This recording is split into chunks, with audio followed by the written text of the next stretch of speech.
What's up, guys? Brett Okamoto from ESPN, joined by Paul Felder. We are going to do a little bit of a breakdown of UFC 280, which is a pretty good pay-per-view card over there in Abu Dhabi. I don't want to speak for you, but you're probably a little bit excited for that one? I'm super excited. Yeah. I mean, obviously the lightweight belt is back up for grabs. Another bantamweight fight. I mean, it's just the whole card is stacked, but those last three fights for sure jump off the page. In Abu Dhabi, it's going to be crazy in that Etihad Arena, so excited to go back over there with this stacked of a card for sure. And all the circumstances around it are great, but I think the reason why everyone is looking forward to it is Islam Makhachev versus the momentum and the violence and the finishing ability of Charles Oliveira. When you look at that matchup, ton to look at. What stands out to you? What is the $1 million question, and who's going to walk away with that? I think there's two things, right? That everybody is thinking, okay, Makhachev's wrestling, Charles' work on the ground, his jiu-jitsu. But what we're forgetting is they got to start on the feet. And Makhachev has shown some improvements in that stand-up area. He's shown a lot of power. But Charles' kickboxing has looked unbelievable as of late. His durability on the feet has looked unreal. They're going to end up on the ground, 100%. But I think those exchanges, especially if it goes into the later rounds, who's winning those striking battles? Who's landing elbows, knees, kicks? I think that is really where we're going to decide the winner. And then ultimately, it's going to end on the ground. Interesting. Do you think, because I get this feeling we're seeing a very aggressive Charles Oliveira, and part of the reason we see that, and we say it every time he fights, is like, oh, he doesn't care if he gets taken down. And this Do you one's think a little... he cares if he gets taken down in this fight? I don't think it's so much that he cares, but he's got to be careful at least of it. He's got to be a little bit more reserved because Makhachev's just, he can smother you. He can drown you out there with his pressure, right? He's so strong. And I think he's going to do a good job of avoiding a lot of the submissions, but Charles is just nonstop with that kind of stuff. Yeah. When he's on the ground, he's rolling constantly. I've been in there with the guy. He's on your leg. He's looking for a heel. He's doing calf slicers. He's got your arm.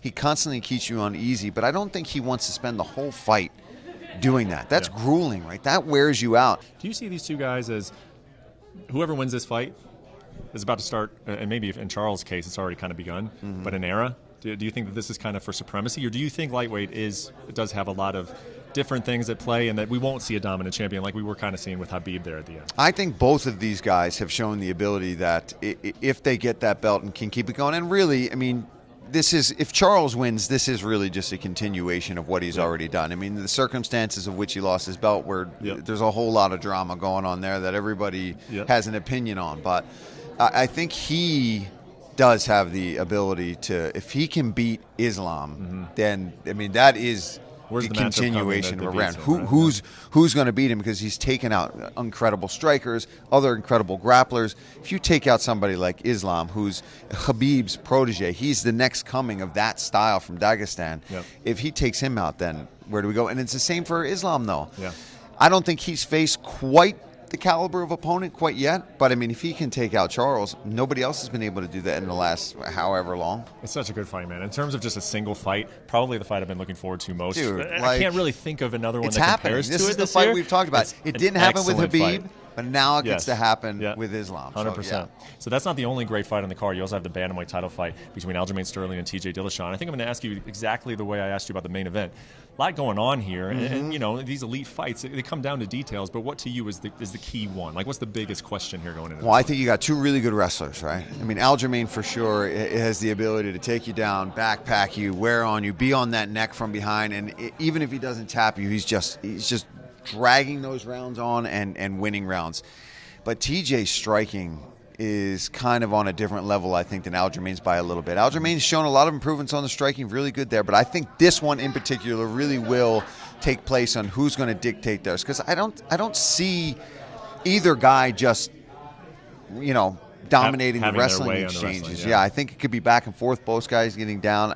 I think Aljamain might be able to get the back and maybe get a submission, but I think it's going to be tough, and I think he's going to really have to work on being able to win the boxing and kickboxing exchanges in that one. What about just mentally and circumstances around it? You know, TJ went through what he did. He served a 2-year suspension. He came back. He had that one fight. Then he's out again with the injury. Aljamain dealt with a lot of injuries as well, and he came back. He was booed all over the place. Poor guy, man. Petr Yan. He did manage to get by Petr Yan, though. Who do you think is in a better sort of just kind of X-factor place going into the fight? I would say Aljamain, because he went and had to do that all over again with Petr Yan, right? To go and do that and then still get the win after all the naysayers, all the people accusing you of acting and faking and doing all this crap. Man, that, as much as we all, I ignore it, it bothers you, right? You want to punch all these people in the face, and he can't do that. But he was able to go in there and get that win. That mentally, I think that was humongous for Aljamain Sterling. Okay, I got 2 questions left for the third fight, and of course we got a lot to talk about as this fight gets closer. But Sean O'Malley versus Petr Yan, a lot of people had a very strong reaction to this fight getting made. Yeah. What was your reaction to this fight getting made? I was stoked for Sean O'Malley because this is what we've all been calling for. Give this guy some of these bigger names, right? He was dusting the guys that were kind of just below him in the rankings, that were, in at least skill-wise, it seemed. And then he had that weird fight with Munoz, didn't quite work out. Now it's like, all right, this is the test. Yeah. If you can beat this dude, you are a superstar, right? You've shown that you've got the ability. You talk the talk, and most of the time you're able to go in there and perform. But if he can get past Petr Yan, and for Petr Yan, I mean, you got the opportunity to shut this kid up, right? You got this brash, big ego, and all this popular, energy, big name, and just so much name behind him.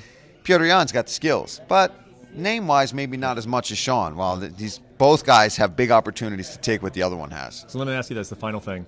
When Sean talks about this fight, he says really great fighters, really smart fighters, they know. They see this fight, and it's a lot closer than what they're saying, on Twitter and what they're saying at the betting odds. Smart fighters know I'm a problem. For this guy and everyone else in the division, you're a smart fighter. I think. God, I hope so. So we'll put this to the test. Is Sean O'Malley the real deal? I almost don't want to put it that way because he has skills, obviously. Yeah.